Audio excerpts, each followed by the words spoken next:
한 가지 인사만 더 하십시다.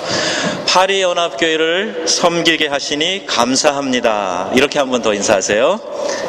파리연합교회를 섬기게 하시니 감사합니다. 예, 여러분 진정 감사하시죠? 아멘. 감사하시죠? 예, 아멘. 오늘 재직 헌신 예배로 드립니다. 주보에 늘 나오고 매년 1월 한 셋째주면 하는데 잘 모르고 오셔서 당황하신 분이 계시는 것 같아요. 오늘 특별히. 더군다나 다른 주보다 오늘 늦게 오신 분들이 좀 많네요. 예배 시간이 잘 지켜지다가 오늘 이상하게 좀 늦게 오신 분이 많이 계시는데, 헌신하는 의미에서 올해 내가 예배 지각하지 않겠다, 이 작은 것부터 좀 실천하는 재직분들 되시면 참 좋겠습니다. 교회 재직으로 부르심을 받았다 하는 거, 이거 정말 축하하고요, 축복할 일입니다. 재직이 된다 하는 것이 무엇인가, 이 의미를 우리가 깊이 깨닫게 되면 이거 정말 귀한 일이구나, 축하받고 축복받을 일이구나 하는 것을 깊이 깨닫게 되게 되는 것이죠. 오늘은 말씀을 통해서 한 몸인 교회라고 부르는 그 의미를 좀 생각해 보려고 합니다. 1절 말씀에 그러므로 이렇게 오늘 본문이 시작되고 있습니다. 그 얘기는 뭐냐 하면 그 앞장에 지금 3장, 에베소서 3장 말씀과 이어지는 얘기다 하는 뜻이지요. 3장의 마지막 부분을 보면 이런 말씀이 있습니다. 너희가 그리스도의 사랑을 알아. 교회 안에서와 그리스도 예수 안에서 영광이 대대로 영원 무궁하기를 원하노라. 그러므로 이렇게 되는 거예요.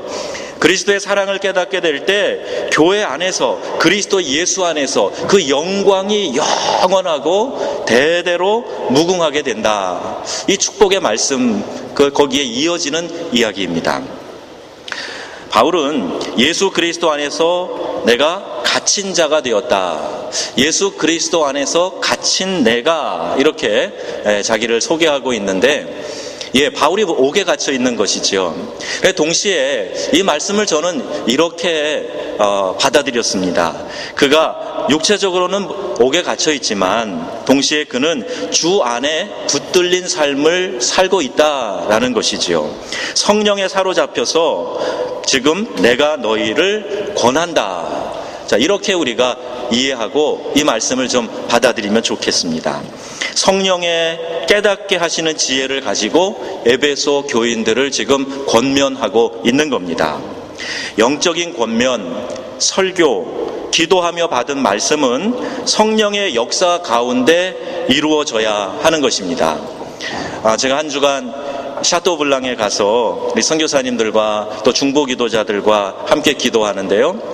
이분들이 기도에 많이 익숙하신 분이고 기도를 많이 하는 분들이라 아침부터 저녁까지 하는 그 기도의 시간에 하나님이 주시는 말씀을 서로 나눠요.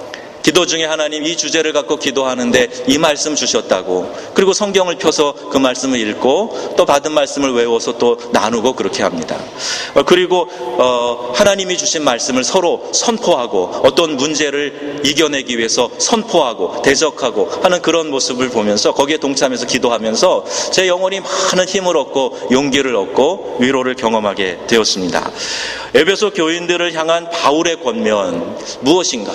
지금 성령에 사로잡혀서 그들을 향해서 권면하고 있는 그 권면의 내용이 무엇인가?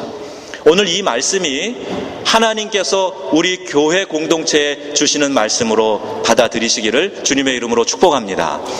바울의 권면, 오늘 우리가 받아들이는 거예요. 오늘 우리 파리 연합교회를 위해서 주신 말씀으로 받는 겁니다. 그 가운데 부르심에 대한 이야기를 하고 있어요. 부르심을 받은 일에 합당하게 행하라 하는 거예요. 어떤 부르심입니까? 첫 번째는요, 구원의 부르심이에요. 구원을 위한 초청, 그 부르심을 우리가 다 받은 겁니다. 그래서 그 부르심을 받아 하나님 앞에 나온 거예요. 개인적인 것이지요. 각자를 하나님이 불러내셨습니다. 그런데 하나님의 부르심은 우리 한 명 한 명을 구원하는 것에서 그치는 것이 아닙니다. 물론 우리 개인에게는 그게 제일 크고 중요한 일이에요. 그런데 거기서 끝나지 않습니다. 하나님의 부르심은 두 번째로 이어지는데 그것은 공동체의 일원으로 부르셨다는 거예요.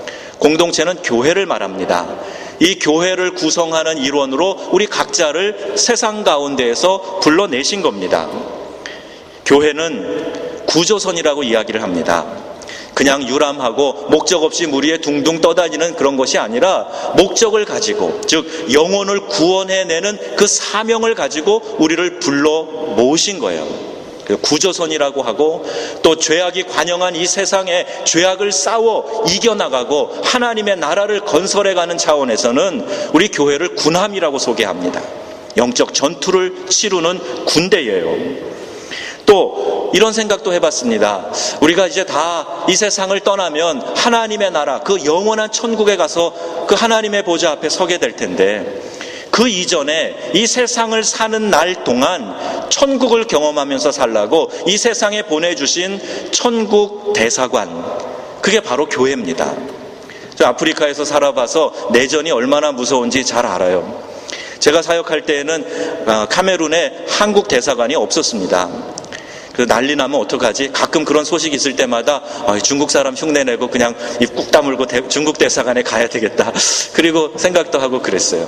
대사관이 그런 겁니다. 남의 나라에 있지만 그 나라를 대표하는 거라서 함부로 하지 못하는 거죠. 교회는 그런 곳입니다. 이 땅에 발을 디디고 살고 있지만 영원한 천국을 경험하는, 그리고 영원한 천국이 있다는 것을 알려주는, 하나님의 통치와 주권이 있다는 것을 알려주는 대사관이 바로 교회라는 겁니다. 그래서 주님께서 베드로에게 말씀하시면서 내가 이 신앙 고백 위에, 내 이름 위에 내 교회를 세우리니 음부의 권세가 이르지 못할 것이다, 이렇게 말씀하고 계시는 거예요. 교회 공동체가 얼마나 중요한가.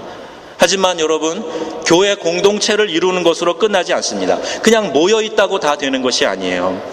교회의 그 거룩한 정체성을 이루기 위해서, 사명을 감당하기 위해서 우리는 사역으로의 부르심을 받았습니다. 개인으로, 교회 공동체로, 그리고 이제 사역으로 우리가 부르심을 받은 거예요. 먼저는 교회 내에서의 사역입니다. 봉사하는 거예요. 그리고 교육하는 겁니다. 훈련시켜서 무장시키는 거예요.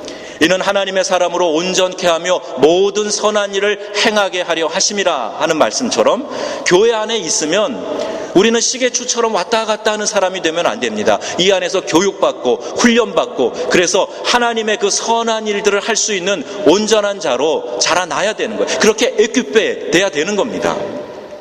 또 교회 밖으로는 우리가 해야 될 사역이 있어요. 사랑의 나눔을 하는 겁니다. 그리고 전도하고 선교하는 거예요. 복음을 나눠줘서 그 영혼이 구원받게 하는 것보다 더 큰 사랑은 없지요. 그래서 우리가 말씀을 전하고 이 세상 가운데 그리스도의 사랑의 나눔을 실천하며 살아가는 것입니다. 주의할 것이 있습니다. 부르신 분이 누군가 하는 거예요. 부르신 분이 누군가요? 우리에게 직분을 맡기시고 그 거룩한 사역을 감당하게 하시는 분이 누구십니까? 하나님이세요. 하나님이 여러분을 부르셨고 여러분에게 직분을 맡기셨다 하는 이 사실을 잊어서는 안 됩니다. 한 소망 안에서 부름을 받았다 하는 이 사실을 우리는 절대로 가볍게 여기면 안 돼요. 오늘 4절에 그 말씀하고 있죠. 한 소망 안에서 우리가 부르심을 받았다는 거예요. 한 소망은 뭘 말합니까? 같은 비전이에요. 공동체가 꿈꾸는 비전은 같은 것이 되어야 됩니다. 아무리 힘이 센 말도 각자가 다른 방향으로 달리려고 하면 아무것도 이룰 수 없는 거예요. 공동체에 주신 한 소망, 같은 비전을 향해 달려나가야 되는 거죠. 그리고 그 부르심을 받은 일에 합당하게 행하라, 이렇게 말씀합니다. 사랑하는 성도 여러분, 여러분 모두가 구원으로의 부르심, 공동체를 이루는 한 사람으로서의 부르심, 또 사역으로의 부르심을 받은 사람임을 잊지 마시고 그 가운데 여러분의 믿음의 신앙을 믿음을 굳건히 세워나가시기를 주님의 이름으로 축복합니다. 특히 오늘 헌신하는 교회 재직 여러분 한 분 한 분이 부르심을 받은 일에 합당하게 행하라 하는 이 말씀을 받으셔서 맡은 직분에 더욱 충성을 하시기 바라요. 그러면 부름을 받은 사람들은 어떤 자세를 가져야 합니까? 우리가 다 하나님이 부르셨다라고 그렇게 고백을 하고 있다면 어떤 자세를 가지고 주님의 교회를 섬기고 그 부르심에 합당한 삶을 살 수 있는 것입니까? 오늘 말씀은 우리에게 몇 가지 교훈하고 있습니다. 그 첫 번째가 모든 겸손과 온유로 하고, 이렇게 말씀하고 있습니다. 주장하는 자세로 하지 말고 섬기는 자세로 해야 된다 하는 거지요. 베드로전서 5장 3절 말씀에 맡은 자들에게 주장하는 자세를 하지 말고 양 무리의 본이 되라 했습니다. 예수님이 보여주신 그 섬김의 본을 잘 따라가야 한다는 거예요. 예수님 뭐라고 말씀하셨어요? 또 어떻게 행하셨습니까? 인자가 온 것은 섬김을 받으려 함이 아니요 도리어 섬기려 하고, 내가 주와 선생이 되어서 너희의 발을 씻겼으니 너희도 서로 발을 씻기는 것이 마땅하니라. 그리고 허리에 수건을 동이시고 물을 떠다가 가장 낮은 신분의 종이 하는 손님의 발을 닦아주는 그 일, 예수님이 그 제자들에게 먼저 본을 보여주신 것입니다. 리더는 발을 씻기는 마음으로 따르는 자들은 자기 발만 내밀지 말고 서로 발을 씻겨줘야 되는 거예요. 그래서 여러분, 직분자들을, 리더들을 격려하고 무엇보다도 기도해 줘야 됩니다. 네가 거기 섰으니 한번 잘 해봐라, 그러면 안 돼요. 그를 위해서 기도해야 됩니다. 여러분, 이 모든 결정은 하나님이 하신 줄로 믿습니다. 아멘? 아멘? 하나님이 하신 거예요. 하나님이 세운 사람들을 위해서 기도하셔야 됩니다. 그리고 기도하면서 잘 따라가고 협력하는 일이 무엇보다도 중요해요. 리더들에게는 많은 짐이 있습니다. 책임을 맡아보신 분들은 다 경험하셨을 거예요. 한두 명을 이끌어가는 것도 쉬운 일이 아니에요. 다락방 순장을 해보면 순장의 믿음만큼 잘해요. 제대로 순장 역할을 하려고 노력해 보세요. 어디 하나 쉬운 게 없습니다. 근데 그 일을 하기 위해서 영혼을 품고 기도하는 가운데 나에게서 성장이 일어나고, 그리고 이렇게 책임을 맡는 일이 힘든 거구나 하는 것을 비로소 느끼게 되는 거죠. 목회자를 위한 기도 반드시 있어야 됩니다. 여러분, 목회자들을 위해서 기도하셔야 돼요. 중직자, 교회 직분자들을 위해서 우리가 늘 기도해야 됩니다. 각 기관과 사역팀 리더들을 위해서 기도해 줘야 돼요. 그리고 그 기도하는 가운데 어떻게 그들을 도울까, 어떻게 함께 할까 하는 마음을 하나님이 주시는 거지요. 우리 교회 안에서 하는 중요한 이야기가 있습니다. 이거 참 진리 같아요. 이런 말들을 합니다. 기도 안 하면 불평 나오고, 또 불평하는 입으로는 절대 그를 위해 기도하지 않는다는 거예요. 틀리는 말 아니죠? 내가 불평하고 있으면 기도하지 않는다는 증거입니다. 그런데 열심히 기도하고 있으면은요, 또 그 모든 불평이 언젠가 다 사라져버리고, 그리고 무엇인가 내가 같이 동참하고 협력하는 그런 모습을 발견하게 되는 거죠. 교회 조직은 한없이 강하지만 동시에 한없이 약한 조직입니다. 하나님의 인도하심을 바라보면서 적극적으로 순종하는 교회는 어느 군데보다도 강합니다. 그런데 회사와 같은 조직도, 절대 권위자도, 치밀한 법도, 명령 개통도 없기 때문에 이 교회 조직을 세상의 기준으로 볼 때 교회 공동체는 정말 약하디 약한 그런 공동체, 그런 조직인 것입니다. 그래서 주님은 목자와 양의 관계로 묘사하고 계세요. 목자장이신 예수님이 목회의 모든 교훈과 본을 가르치셨습니다. 그분의 양들 가운데에서 목자를 뽑아서 세우시고 말씀의 꼴을 먹이게 하시고 안전한 곳으로, 쉴 만한 곳으로 인도하는 목양의 일을 맡기신 겁니다. 그럼 목회자가 완전할 거다라는 기대를 하는 분은 아마 안 계실 거예요. 특히 우리 연합교회에서 저를 바라보시는 분들은 목사님 완전하지, 이런 생각 아마 안 하실 겁니다. 그런데 완전해야 될 이유도 없고요. 만약에 목자가 완전하다면 양들은 우리 주님을 바라보지 않을 겁니다. 목자가 완전하니까 우리를 다 알아서 하겠지. 하나님을 그들이 의지하겠습니까? 완전하지 못한 사람을 목자로 세우셔서 인도해 가시기 때문에 교회는 늘 성령의 인도하심을 간구해야 하는 것입니다. 그래서 기도해야 되고, 그래서 함께 은혜의 공동체를 만들어 가야 되고, 앞에 세운 사람들을 위해서 열심히 성령의 충만을 위하여서, 성령의 인도하심을 위해서 기도해 줘야 하는 거죠. 기도하며 주님의 뜻을 따라가는 일에 게으르면 안 됩니다. 어제 우리 중보기도 사역팀이 여전도에 이제 기도 모임을 시작하신 것 같아요. 그래서 여전도의 분들이 우리 선교교육관에 오셔서 어제 기도하셨는데, 많은 분들은 오시지 않았지만 이런 기도가 시작됐다는 게 참 의미가 있어요. 여전도 회원님 분들은 꼭 오세요. 그래서 같이 기도하세요. 기도하면서 하나님이 주시는 일들을 우리가 확인해 가고, 또 기도할 때 나타나는 일들이 어떤 것인가 경험해 봐야 되는 것입니다. 여러분, 우리가 잘 알아야 될 것이 있어요.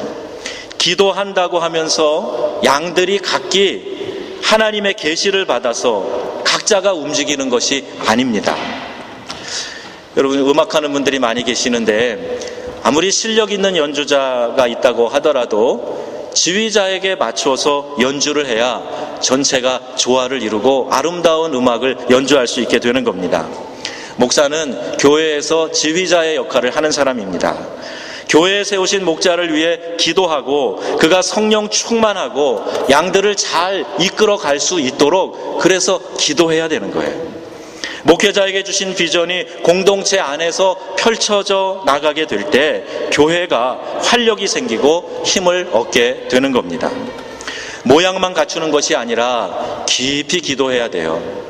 바리새인들처럼 형식에 빠져서 기도하면 안 됩니다. 내 중심이 하나님께 나아가서 하나님과 만나는 경험을 하는 깊은 기도를 드릴 수 있어야 합니다.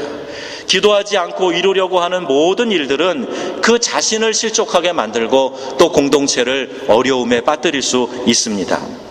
이처럼 겸손히 주 앞에 엎드려서 온유한 마음으로 행해야 돼요. 온유는 겸손한 심령을 가질 때 맺게 되는 성령의 열매입니다. 리더들은 모세와 같이 온유한 자가 돼야 됩니다. 또 부르심을 받은 자는 어떤 자세를 가져야 됩니까? 오늘 말씀해 보니까 오래 참음으로 이렇게 말씀하고 있습니다. 수고하는 많은 이들이 있어요. 때론 캄캄하고 답답하게 느끼는 그런 일들을 경험하게 되실 겁니다. 내가 왜 이런 일에 시달려야 하는가? 고민도 되는 거죠. 히브리서 12장 1절 말씀에 보면 인내로서 우리 앞에 당한 경주를 하며 했어요. 오래 참는 것, 이것은 성령의 열매이며 또 우리가 오래 참는 가운데 하나님의 참 뜻을 알아가게 되고 내 자신이 성숙하는 것을 경험하게 되는 겁니다. 제가 좋아하는 찬송 가운데 496장 새벽부터 우리 사랑함으로써 저녁까지 씨를 뿌려봅시다, 이런 찬송가 있어요. 3절 말씀이 3절 가사가 참 좋은데, 씨를 뿌린 후에 나지 아니할까 슬퍼하며 심히 애탈지라도, 이 가사입니다. 씨를 뿌려본 분들은 알아요.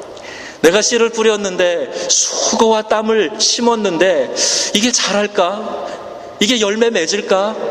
정말 참 애타는 마음을 가지고 안타까운 마음을 가지고 그렇게 하나님 앞에서 울부짖고 기도하는 분들은 이 가사 내용이 아주 절절하게 마음에 다가오실 겁니다. 그러나 여러분, 뭐라고 말씀하십니까? 성경은 우리가 수고의 씨를 뿌리면 반드시 그것은 하나님이 결실하게 하시는 거예요. 나는 뿌리고 내 노력을 다하지만 결국 자라고 열매 맺게 하시는 분은 하나님이시기 때문입니다. 그래서 우리는 이 수고의 씨를 뿌리는 일을 주저해서는 안 돼요. 게을러서는 안 됩니다. 열심히 수고하는 사람들은요, 영적인 에너지 방출이 많기 때문에 더 많이 은혜로 충전되어야 합니다. 은혜 없이 일하면 안 돼요.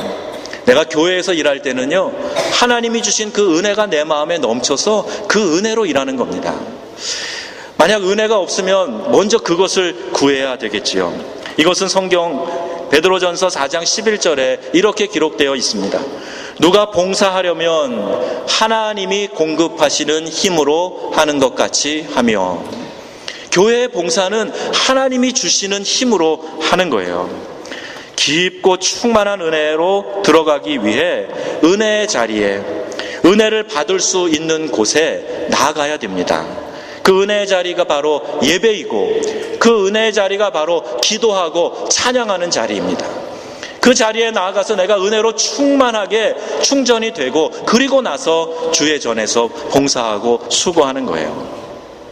자, 부르심을 받은 자의 자세 어떠해야 됩니까? 세 번째, 서로 사랑 가운데 용납하고 이렇게 말씀하고 있습니다.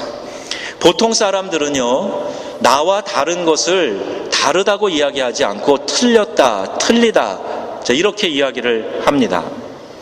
그런데 다름을 인정하지 못하고 틀렸다고 하는 것이 틀린 거예요. 용납은 나와 다른 것을 인정하는 것입니다.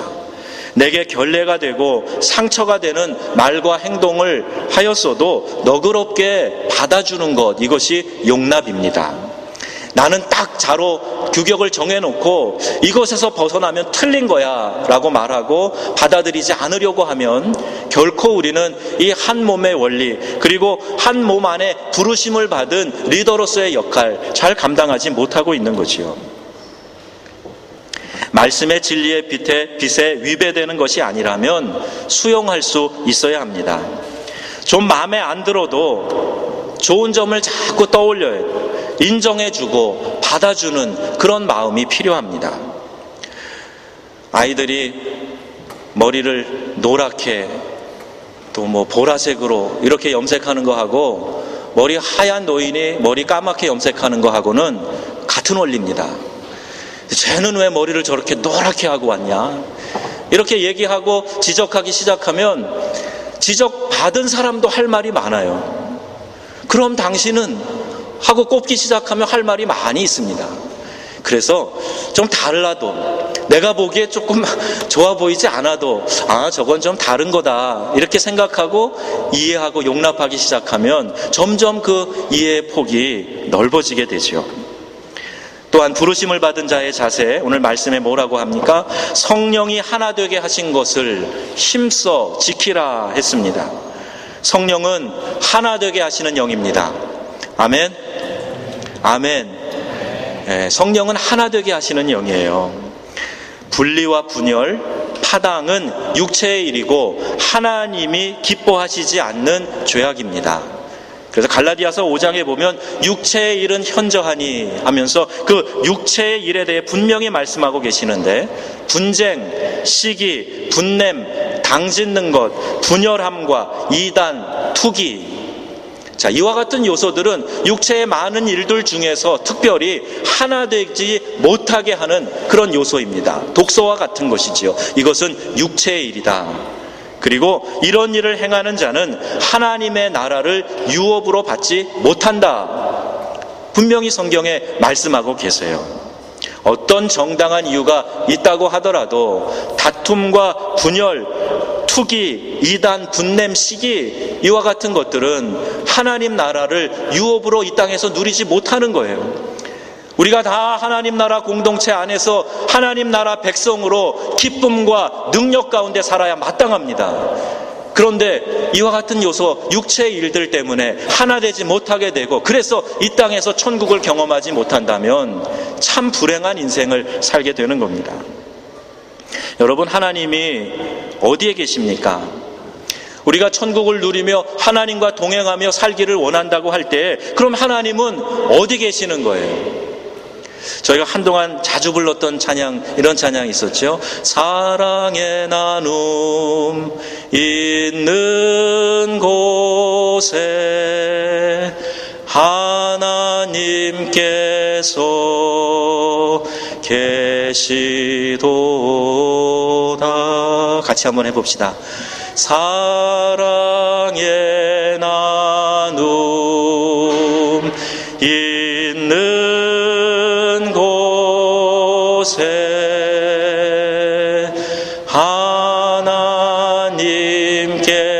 하나님께서 계시도다.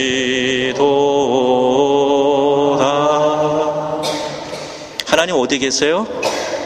우리가 사랑의 나눔이 있을 때 그곳에 하나님이 계시는 거예요. 한 몸을 이루는 원리, 오늘 성경이 말씀하고 있습니다. 교회를 설명하는 다른 표현들이 성경에 나오는데 그리스도의 신부, 주님의 몸이라는 표현입니다. 한 몸을 이루는 원리는 신비한 거예요. 창세기 2장에 보면 이러므로 남자가 부모를 떠나 그 아내와 합하여 둘이 한 몸을 이룰지로다. 예수님께서도 마가복음 19장의 이 말씀을 인용하시면서 함부로 아내를 버리는 죄를 지적하셨습니다. 에베소서 5장 23절 바울은 둘이 한 육체가 될지니 이 비밀이 크도다. 그리스도와 교회에 대하여 말하노라. 이처럼 한 몸의 원리가 영적인 비밀이다라고 말하고 있는 거예요. 에베소서 1장 23절 말씀에는 교회는 그의 몸이니 만물 안에서 만물을 충만케 하시는 이의 충만함이라 했습니다. 교회가, 우리가 지금 모여 예배하는 이 공동체가 부름받은 우리들 자신이 그리스도의 몸이라는 거예요. 그리고 모든 이 만물에 충만하게 깃드시는 그 하나님께서 그 충만함을 교회 가운데 나타내 주신다는 겁니다. 교회 공동체는 그러므로 한 몸을 이루는 공동체입니다. 한 몸을 이루는 공동체가 되어야 합니다. 4절 말씀에 보면 몸이 하나요 라고 말씀하고 있어요. 자, 몇 가지 시리즈 설교를 준비하고 있는데 다음 기회에 지체에 대한 말씀도 더 자세히 드리게 될 것 같습니다. 지체가 각각 존재하는 것이 아니에요. 한 몸을 이루도록 지체는 존재하고 있는 것입니다. 몸을 구성하는 세포, 그것을 셀이라고 하죠. 이 몸은 세포로 구성이 되어져 있습니다. 그리고 몸과 이 모든 지체들, 오간들은 유기적인 관계를 다 맺고 있어요. 연결되어져 있습니다. 그런데 몸과 유기적인 관계를 맺지 못하는 세포가 있어요. 그것을 우리는 암세포라고 부릅니다. 암세포가 계속해서 번져나가면 결국 생명을 잃게 되는 겁니다. 한 몸의 원리는 다음 몇 가지 사실을 통해서 우리가 확인해 볼 수가 있습니다. 주님께서 왜 성만찬을 제정하셨는가? 성만찬을 제정하신 이유, 큰 비밀이 거기에 담겨져 있습니다. 주님이 이 만찬을 제정하신 원리가 바로 한 몸을 이루는 원리를 설명하고 있는 것입니다. 지하 동굴에서 사람들이 박해를 피해 모여 있습니다. 어두운 가운데 희미하게 밝힌 불빛, 그 불빛이 행여나 밖으로 새어나갈까 조심해서 사람들은 거기에 모여 있습니다. 그런데 그 가운데 행하는 일들이 참 비밀스러운 의식이 행해지고 있어요. 받아 먹으라, 이는 내 살이다. 받아 마셔라, 이건 내 피다. 그러면서 서로 살을 먹어라, 피를 마셔라. 그러니까 이거 이상한 사교 집단 아닌가, 그런 오해를 받기도 했습니다. 왜 주님께서 이 성만찬을 제정하시고 내가 다시 올 때까지 이 거룩한 예식을 행하라 말씀하셨습니까? 떡을 떼는 것은 한 몸을 나누는 거예요. 예수의 피를 함께 마시면서 한 피를 나눈 형제, 자매인 것을 상징적, 경험적으로 고백하게 하시는 것, 이것이 성만찬의 의미입니다. 이번에 순회 선교단의 중보 기도팀을 샤토블랑에서 만나서 함께 기도할 수 있었는데, 이들은 나와 내 가정을 넘어서 많은 중보의 기도 제목을 가지고 기도를 하더라고요. 오전에도 몇 시간씩, 또 점심 먹고 또 모여서 몇 시간, 저녁에 몇 시간 계속 기도를 하는데, 중보 기도의 내용이 이런 겁니다. 청소년 문제, 알코올 중독, 매춘과 동성연애, 전쟁과 기근, 난민, 또 우리 주변에서 일어나는 많은 사회의 어두운 문제들을 가지고 이들이 깊이 기도하는 모습을 보면서 또 많은 도전을 받았습니다. 이 순회 선교단을 이끄는 그 창립하신 분이 계시는데, 김용희 선교사라는 분인데, 그분이 글에다가 이렇게 남겼어요. 나 잡아먹고 너 살아라. 이것이 성만찬의 의미다. 이렇게 설명하고 있었습니다. 예수님께서 자기를 다 내어주시고 너희들이 나를 나눠서 먹고 마시고 내가 한 몸인 것처럼 너희도 한 몸을 이루어라. 이것이 성만찬의 신비한 비밀이고 하나됨의 한 몸의 원리라는 겁니다. 함께 떡을 떼고 함께 잔을 마시는 우리 교회 공동체는 주님과 한 몸을 이루는 하나의 공동체가 되어야 할 줄로 믿습니다. 한 공동체가 되어야 되는 거예요. 이것이 지극히 당연하고 성경적인 원리입니다. 두 번째, 한 하나님을 섬기라 하신 이유가 한 몸을 이루는 원리를 설명하고 있어요. 4절 말씀에 보면 몸이 하나요 성령도 한 분이시니 이와 같이 너희 부르심의 한 소망 안에서 부르심을 받았느니라. 5절, 주도 한 분이시요 믿음도 하나요 세례도 하나요 하나님도 한 분이시니. 뭘 말하고 있습니까? 교회 안에서 마치 각자 다른 하나님을 섬기는 것 같은 그런 인상을 준다면 뭔가 크게 잘못되어 있는 거예요. 아무리 하나님에 대한 다양한 면을 강조한다고 해도 그 하나님은 한 분 하나님이세요. 여러 다른 하나님이 아니시란 말입니다. 우리가 같은 하나님을 섬기고 있는 거예요. 마치 장님이 코끼리 만지듯이 자신의 경험만을 하나님의 모든 것인 것으로 착각하면 안 됩니다. 내가 믿는 하나님은 이런 하나님이야 라는 경험보다 성경을 통해서 말씀해 주시는 하나님이 어떤 하나님이신가 하는 것을 먼저 생각해야 합니다. 오늘 본문은 그리스도의 몸도 성령도 주님도 믿음도 세례도 하나님도 모두 하나라고 말씀하고 있어요. 이렇게 선포하고 있습니다. 그리고 우리가 이 한 소망 안에서 부르심을 받았다는 겁니다. 사랑하는 성도 여러분, 한 하나님을 섬기는 그의 자녀들의 믿음 공동체가 나뉘어질 수 있겠습니까? 가당치도 않은 이야기예요. 나는 게바에게 속하였다, 나는 아볼로에게 속하였다, 나는 바울파다 라고 말한 고린도 교인들의 이러한 분파주의를 바울은 강하게 책망했습니다. 그리고 이런 주장을 하는 자들이 육에 속한 그리스도인이라고 말하고 있습니다. 하나됨의 원리, 한 몸을 이루는 이 신비한 원리는 또한 성경에 같은 말씀을 들어야 하는 이유를 통해서 우리에게 설명해 주고 있습니다. 말씀은 영혼의 양식이에요. 내 영혼이 허기지다, 내가 갈급하다 느끼는 이유는 내 안에 영의 양식이 충만하지 못하기 때문입니다. 어떤 이유든지 간에 생명의 말씀이 내 안에 뚫고 들어오지 못하면 우리의 영혼은 갈증을 느낄 수밖에 없어요. 허기진 그런 상태에 머무를 수밖에 없는 겁니다. 양식이 없으면 핏절한 상태가 되는 것처럼 영혼의 양식이 공급되지 않으면 건강하고 활력이 있는 영혼을 유지할 수가 없는 것입니다. 여러분, 설교자의 가장 큰 고충이 뭔지 아십니까? 설교자의 가장 큰 고충은 하나님께서 이 공동체에 주시는 말씀이 무엇인지 그것을 알아내는 거예요. 이것이 설교자의 가장 큰 화두입니다. 흔히 설교를 준비하는 첫 단계를 착상이라고 설교학에서는 이야기를 합니다. 그런데 저는 이 말이 그리 적절한 표현은 아니라고 생각합니다. 왜 그런가 하면 자칫하면 착상이라고 하니까 설교자의 머리에서 무언가 끄집어내는 아이디어라는 느낌을 주기 때문에 그래요. 목회자에겐 하나님께서 주신 직능이 있는데 그리스도 예수께서 가주셨던 삼중직입니다. 즉 선지자의 직능, 말씀을 선포하고 말씀을 가르치는 그 직능을 말해요. 제사장의 직능, 예배와 예전을 인도하는 직능입니다. 또 왕의 직능이 있어요. 이것은 다스리는 직능입니다. 앞으로 양과 목자에 대한 또 설교를 하게 될 텐데 그때 자세히 설명하기로 하겠습니다. 선지자는 하나님의 말씀을 백성에게 대언하는 사람입니다. 자기 말이 아니라 하나님의 말씀이 지금 당신들에게 이렇게 말씀을 전하라고 하고 있습니다 하는 그 뜻을 전하는 거지요. 제사장은 루터의 종교개혁 이후에 만인 제사장설 우리가 받아들이고 있어요. 이는 중보자 없이 각자가 우리 하나님 앞에 직접 나아갈 수 있다라는 그런 믿음입니다.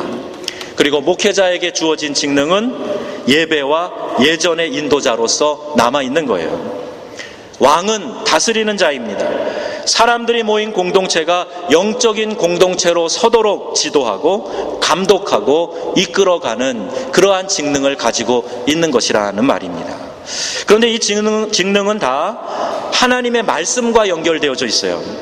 말씀을 대언하고 또 말씀에 의해 예배를 인도하고 말씀을 기준으로 다스리는 역할을 하는 것입니다.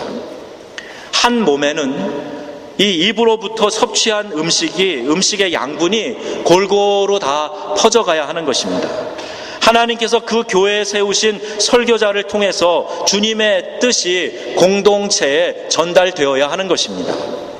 흔히 듣던 이런 말이 있어요. 밥이 보약이다. 밥 잘 먹고 운동 열심히 하면 건강한 법이다. 이런 이야기들 우리 어르신 세대부터 많이 하셨습니다. 교회 공동체를 이끄는 목회자를 통해 선포된 말씀이 각 지체된 교인들에게 영양분처럼 골고루 퍼져나가야 하는 것입니다. 그렇게 힘을 얻어서 주님이 맡겨주신 사역을 잘 감당하는 거예요. 그 사역이 바로 운동입니다. 먹고만 앉아있으면 안 돼요. 사역해야 돼요. 운동해야 돼요. 그래야 힘이 붙고 그래야 더 건강해지는 거죠. 운동하지 않으면 근육이 자꾸 풀려서 살이 되는 겁니다. 가슴을 이렇게 운동해서 키워놓은 남자들이 운동 안 하면 가슴이 자꾸 배로 내려가잖아요. 그래서 배가 이렇게 살이 더 불룩하게 되는 거 아니에요. 교회도 그렇습니다.